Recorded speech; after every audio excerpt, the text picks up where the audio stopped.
안녕하세요. 왜 이렇게 연상의 남자를 만나게 된 건지 그때는 어린 마음에 남들보다 여유가 있어 보이는 남편의 모습에 반해서 결혼을 결심했는데 결혼하고 나니 후회가 되는 부분이 더 많습니다. 그나마 연애할 때는 남편도 한참 때라서 괜찮았는데 결혼 후부터는 영 아니었어요. 더군다나 결혼하면서 남편의 권유로 저는 회사까지 그만두게 되면서 솔직히 집안일을 하고 나면 딱히 할 게 없어서 체력적으로 힘이 남아 돌았는데 영업맨인 남편은 퇴근하고 나면 많이 힘들어했어요. 그리고 퇴근 후에는 술 약속이 뭐가 그리 많은지 허구한 날 술에 떡이 돼서 일어나지 않는 남편을 보고 있으면 날이 가면 갈수록 불만은 더해졌습니다. 그나마 자녀 계획 때문에 결혼 2년차까지는 남편과 저는 애를 많이 썼습니다. 하지만 아무 소식도 없어서 찾아간 병원에서 남편이 씨 없는 수박이라는 걸 알게 되어버렸고 그날 이후로는 그나마 주기적으로 하던 노력도 없어지고 말았죠. 남편은 아무런 생각이 없는 건지 제가 먼저 어떻게 해보려고 하면 가족끼리는 그런 거 하는 거 아니라면서 은근슬쩍 방으로 들어가고는 하더라고요. 아이도 못 가지는 상황까지 되고 나서 생각이 많아졌습니다. 정말 이럴 거면 회사는 왜 그만뒀는지 그리고 이렇게 나이 많고 체력도 좋지 않은 남자랑은 왜 결혼을 한 건지 후회가 되었어요. 사실 저는 회사 일을 정말 좋아했거든요. 결혼 전부터 남편이 결혼하고 나서는 여자는 집안 살림하면서 애를 키워야 한다는 말에 가스라이팅을 당해서 저도 모르게 회사를 그만두기는 했지만 저는 나름 제가 다니던 회사에 애착도 많이 있었습니다. 중소기업이긴 했지만 회사에서 남직원들보다 훨씬 더 일을 척척 잘해내는 제 모습이 너무 좋았고 여자라고 승진을 시켜주지는 않았지만 제게 기대를 걸어주는 사람들이 많았거든요. 심지어 부장님이나 부사장님까지도 저를 좋게 봐주셔서 저한테 이런저런 남자들을 소개를 시켜주거나 그런 일도 종종 있고는 했어요. 당시에는 남편과 연애를 하고 있었음에도 저는 그런 소개 자리를 거절하지는 않았습니다. 더욱더 안타까운 건 남편보다 조건이 좋은 남자들도 많았지만 그 당시에는 남편보다 저를 만족시켜주는 사람은 없었거든요. 그랬던 남자가 지금에 와서는 왜 저 모양 저 꼴이 된 건지 정말 밤마다 짜증이 납니다. 이혼 사유가 될 수 있다는 말이 거짓말이거나 지어낸 건지 알았는데 그게 아닌 것 같아요. 진짜 미리 알 수만 있었더라면 현재의 남편을 고르지 않고 다른 사람을 고르고 싶다는 생각뿐입니다. 그래도 남편은 저한테 상냥했어요. 8살 연하의 와이프라 그런지 저를 공주 대하듯 대해줬고 자기 때문에 직장까지 그만둔 저에게 물심양면으로 지원을 해줬습니다. 딱 부부끼리에 그거 하나 빼고 다 잘해줬어요. 솔직히 이렇게 친절하거나 그러지라도 않았다면 아마 진작에 이혼을 했을 수도 있었겠네요. 말씀드렸다시피 저는 일 처리도 정확하고 배우는 것도 빠른 사람이었어요. 어차피 저는 전업주부로 평생을 살아야 할 팔자가 되어버렸는데 집에서만 있는 건 제게 정말 고역이었습니다. 계획적이고 손도 빠른 편이라서 집안일이 아무리 많아도 점심때가 되기도 전에 웬만한 건 다 끝내서 딱히 집에서 할 게 없었고 무료했어요. 그 시간을 활용해서 저를 위해 쓰면 더 좋은 삶을 살 수 있겠다고 스스로를 위안하면서 밀렸던 독서도 해보고 싶은 공부도 해봤지만 밀려오는 부족함은 채워지지가 않았어요. 우울증까지는 아니었지만 집에 돌아온 남편에게 투정도 많이 했지만 남편은 항상 피곤하다 내일도 운전하면서 하루 종일 돌아다녀야 하기 때문에 체력을 비축해야 한다는 말도 안 되는 변명을 하면서 빠져나가기 바빴습니다. 그래서 저는 그때 당시에 집에 있으면서 살이 엄청 많이 찌게 되었습니다.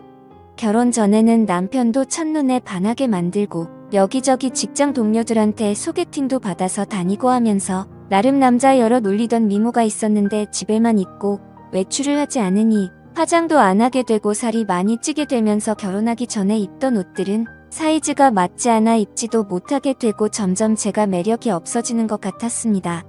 그리고 제가 살이 많이 찌게 된 이후로는 자격지심 때문인지 모르겠는데 남편도 저를 더 피한다고 생각을 했어요. 자존감이 낮아질 대로 낮아져 있던 그때 재활용을 하는 날 분리수거를 하다가 아파트 단지에서 이웃을 한 명 만나게 됩니다. 처음 보는 여자였는데 나이는 저보다 어려 보였어요. 아주 옷이며 신발도 잔뜩 비싼 브랜드로 도배해서 나와가지고는 재활용 분리수거를 하고 있는 거 아니겠어요? 사실 처음에는 속으로 욕을 했어요. 어지간히 돈 자랑을 하고 싶나 보다 싶었거든요. 이 시간에 분리수거를 하러 나온 걸 보니 저처럼 전업주부인 것 같은데 집에만 있으면서 저렇게 차려입고 다닐 필요가 있나 싶었거든요.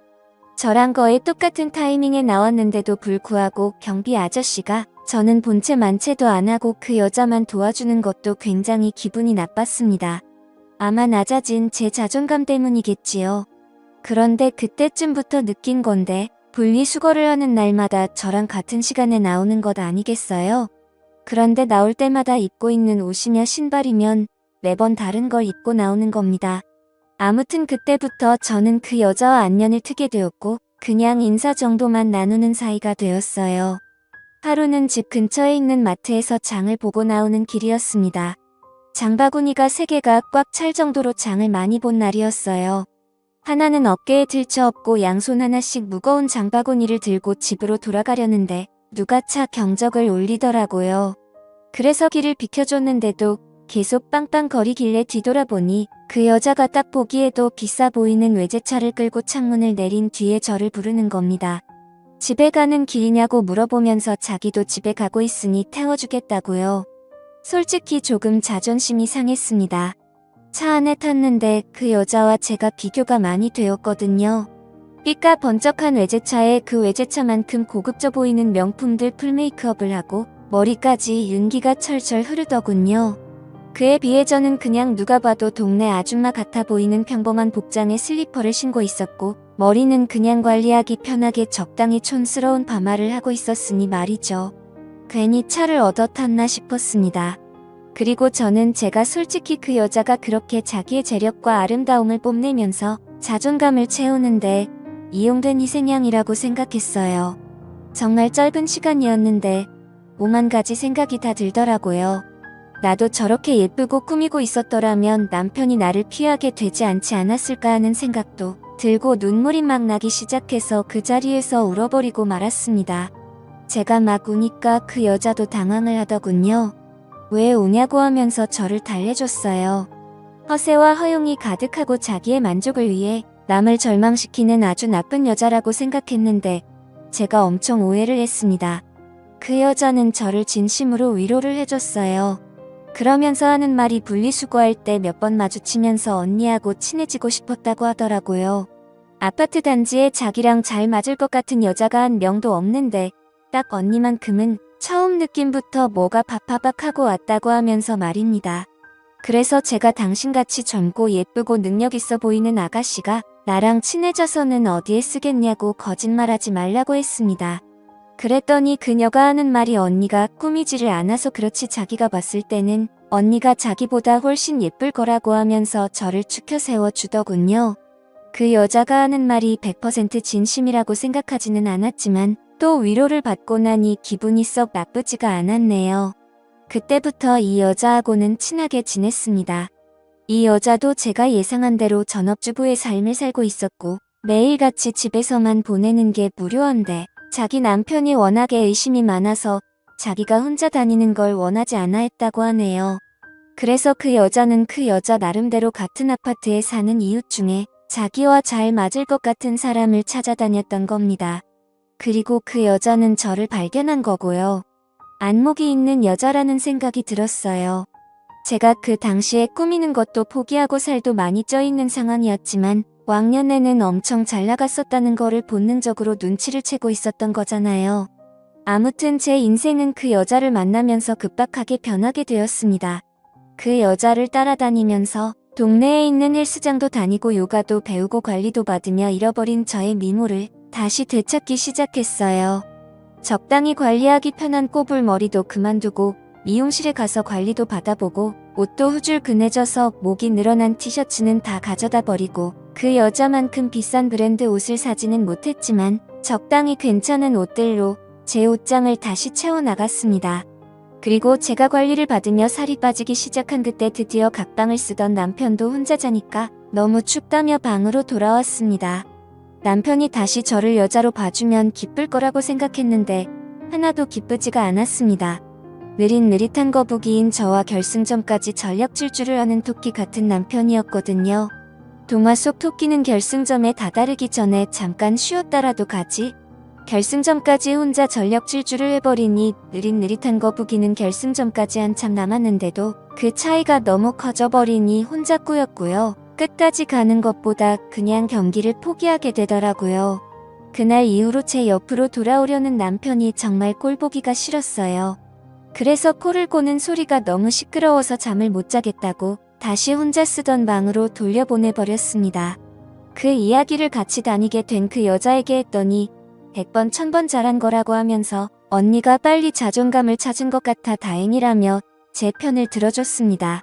그리고 제가 완전히 다이어트에 성공해서 결혼 전에 미모까지는 아니지만 아름다움을 다시 손에 넣었을 때는 그 여자가 저를 여기저기 끌고 다니면서 완전 새로운 세상을 보여줬어요. 30대 초반과 중반의 여자였고 결혼한 사람들이었지만 세상은 정말 넓고 저희를 찾아주는 곳은 엄청나게 많더라고요. 골프도 치러 다니고 어디 공기 좋은 곳에서 외식을 하러 다니고 했습니다. 돈 한 푼 내지 않아도 알아서 다 계산해주니까 좋았어요. 남편이 아니어도 저를 배려해주는 남자들은 지천에 깔려 있었고 왜 내가 이런 세상을 모르고 살았나 혼자서 전전긍긍했던 지난 몇 년간이 참 후회가 되었습니다. 그러다 그 여자가 언젠가 저를 불러서 이제 한동안은 못 보고 지낼 것 같다는 소식을 전해왔습니다. 사실 그 여자는 얼마 전에 이혼을 해서 돌싱이 되었다고 합니다. 남편이 제법 벌이가 괜찮아서 후회후식을 하고 있는 걸로 알았는데 말이죠. 그래서 그녀에게 앞으로 어떻게 할 거냐고 물어봤어요. 저는 사실 이 여자가 여기저기 막 구르고 다녀서 이혼을 당한 거라고 생각했거든요. 그런데 그게 아니었습니다. 그녀가 남편을 차버린 거였어요. 어떻게 할 거냐 하는 건 쓸데없는 걱정이었던 거죠. 왜냐하면 그녀는 그동안 집에 있으면서 코인을 해서 앞으로의 인생에 남편이 필요 없어질 만큼 큰 돈을 벌게 되었다는 거예요. 지금 사는 아파트는 남편 명의로 해주고 재산 분할을 또 따로 받기로 했답니다. 저랑 떨어지게 된 건 아쉽지만 자기도 좀 더 놀기 좋아하는 사람들, 많고 할 거 많고 놀기 편한 동네로 이사를 갈 계획이라고 하는 겁니다. 막상 저를 여기저기 데리고 다니던 그녀와 더 이상 같이 놀지 못하게 된다니 많이 아쉬웠습니다. 이제 막 저는 다시 제 인생을 찾은 느낌이었는데 다시 또 혼자가 돼버린다는 느낌이 들었어요. 그 여자가 없으면 차도 없고 운전도 할 줄 모르는 제가 어떻게 어디를 놀러 다니겠나 싶었습니다. 그렇다고 그녀가 집도 남편한테 넘기고 이사를 가는데 저 하나 때문에 그걸 포기하진 않겠다 생각했죠. 그렇게 그녀는 제 인생을 송두리째 바꿔버리고는 새로운 삶을 찾아 떠나버리고 말았어요. 남편이 출근해 있는 주중에는 정말 매일 같이 놀러 다녔는데 너무나도 아쉬웠습니다. 그리고 그렇게 같이 놀러 다닐 사람이 없으니 저도 기껏 관리 받으러 다니던 운동도 손을 놓게 되고 그렇게 다시 살이 찌기 시작한 거예요. 그러다 이렇게 되면 안 되겠다는 생각이 들었습니다. 그리고 그 여자처럼 자주적으로 살고 싶어졌어요. 투자 같은 건 전혀 모르지만 제가 같이 놀면서 느낀 바 그 여자가 그렇게 썩 머리가 좋아 보이지는 않았는데 코인으로 돈을 벌었다니 저는 일한 경험도 있고 능력이 있던 사람이니 제가 코인을 시작하면 그녀보다 더 큰 돈을 벌 수 있지 않을까 하는 자신감이 생겼어요. 제가 돈을 벌게 되면 남편 때문에 포기해야 했던 제 인생을 다시 시작할 수 있다고 생각했습니다. 그 돈으로 차를 사고 운전을 배우고 하면 저 혼자서 못 놀러 다닐 것도 없다고 생각했고 차가 생기면 이사를 가버린 그 여자를 만나서 예전처럼 둘이 같이 다녀도 되는 게 아니겠나 하는 생각이 들었어요. 다만 제가 코인을 시작하기에는 커다란 문제가 있었습니다. 제가 전업주부를 하면서 실질적으로 돈을 벌어오는 남편이 경제권을 가지고 있었고 저는 그때그때 생활비를 다 썼었기 때문이에요. 코인을 하려면 자본금이 필요할 텐데 남편에게 이야기하지 않고 사는 그 자본금을 만들 방법이 없었던 상황입니다. 은행 대출부터 여성 전용 대출 같은 사금융권까지 알아보다가 아무리 그래도 리스크가 있는 투자인데 빚을 내면서 하는 건 아닌 것 같다는 생각이 들어서 차라리 남편한테 솔직히 말하고 허락을 받아내겠다는 생각을 했습니다. 말씀드렸다시피 제 부탁을 썩 잘 들어주던 사람이었기 때문에 적어도 거절은 하지 않을 거라는 확신이 생겼고 제 예상대로 남편은 제 생각이 그렇다면 한번 해보라고 1000만 원을 저에게 건네주었어요. 그리고 그날은 웬일로 자기가 코를 안 골 테니 같은 방에서 자도 되냐고 하기에 그렇게 하라고 했습니다. 내 털끝 하나 건드리지 않는 조건을 걸었더니 심통이 나서 그냥 혼자 자겠다고 방으로 가더군요. 인터넷으로 여러 사람들이 어디에 투자했네 하는 정보들을 모아가지고 시작을 하게 되었는데 남편이 저에게 준 1,000만 원이 일주일도 되지 않는 사이에 100만 원도 남지 않게 되었습니다. 처음이라 제가 실수를 했고 그만큼 돈을 잃고 나니 그 바닥이 어떻게 돌아가는지 한눈에 알겠더라고요. 그래서 그날에는 남편을 꼬드겨서 돈을 더 받아냈습니다. 저도 코인으로 떼돈을 벌어서 그 여자처럼 자주적인 삶을 살아갈 거라고 생각했거든요. 그런데 다음날 남편이 퇴근을 했는데 혼자 오지 않았습니다. 회사에서 알던 동생이라고 하면서 후배를 소개시켜 주더군요. 남편이 하는 말이 이 후배가 코인으로 대박을 내가지고 회사를 그만둔 사람이라고 합니다. 원래는 지금도 돈 굴리느라 바빠서 오지도 못할 사람인데 남편이 저를 위해서 특별히 부탁을 해서 데려왔다고 하더라고요. 어떻게 투자를 하고 치고 빠지는지 저에게 가르침을 주려고 말이죠. 제가 그런 거 필요 없다고 나 혼자서도 알아서 잘할 수 있다고 했더니 남편은 그래도 일주일 전에 준 1,000만 원을 다 날려먹지 않았냐고 하면서 아픈 곳을 찌르더라고요. 앞으로 벌 돈이 얼마인데 그 정도는 내 경험비로 들어갔다 치면 되는 거 아니냐고 했더니 그 후배라는 사람이 그렇게 이쪽 일을 쉽게 받다가 거지가 되는 거 순식간이라고 하면서 자기도 확신이 있는 게 아니기 때문에 투자 종목을 알려줄 수는 없지만 그래도 도움은 될 테니 한번 자기 이야기를 드러나 보라는 거예요. 내가 알아서 한다는데 왜 자꾸 그러냐면서 성질을 부리니 그러면 남편이 데려온 후배가 하는 말이 그러면 어떤 방식으로 제가 투자를 하고 있는지 자기가 지켜만 보겠다며 1시간 동안 제가 하고 싶은 대로 돈을 굴려보랍니다. 그래서 제가 1시간 동안 20% 이상의 수익을 내면 자기 도움 없이도 잘할 수 있는 사람이라고 생각하고 감나라 배나라 하지 않겠다고 그냥 돌아가겠다고 하는 겁니다. 그래프를 분 단위로 쪼개서 분석을 하며 저도 제 나름대로 이것저것에 분산해가면서 투자를 했어요. 20분도 안 돼서 제가 투자한 것들이 올라가기 시작했습니다. 20%가 아니라 40%에 가까운 수익률을 내기 시작했습니다. 제가 이렇게 잘하는데 남의 도움이 뭐가 필요하겠냐고 돈 버는 거 보이지 않냐고 하고 그 사람한테 이만 돌아가라고 했어요. 그랬더니 1시간 동안 지켜본다고 하지 않았느냐고 하면서 약속한 시간만큼은 보고 가겠다 하는 거예요.